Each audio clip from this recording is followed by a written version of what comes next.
আজ এমন একটা জিনিস দেখলাম, প্রথমে চিনতেই পারিনি।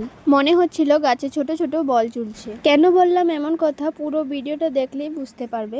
আজ বিকেলে একটু রাস্তায় বের হয়েছিলাম, আমাদের পাড়ার মন্দিরে গিয়ে দেখি একটা গাছে অনেকগুলো সুন্দর সুন্দর গোল গোল কি জানি ফুটে আছে।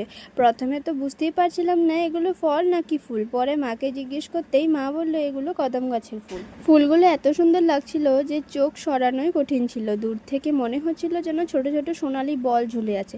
সত্যি বলতে এত সুন্দর লাগছিল, মনে হচ্ছিল কয়েকটা পেরে খেয়েই নেই। আর কদম ফুল দেখলেই কেন জানি মনে পড়ে যায় কৃষ্ণ ঠাকুরের কথা। কদম গাছে সত্যিই কৃষ্ণ ঠাকুর থাকেন এমনটা ধর্মীয় বিশ্বাসের বিষয়, বৈজ্ঞানিকভাবে তা বলা যায় না।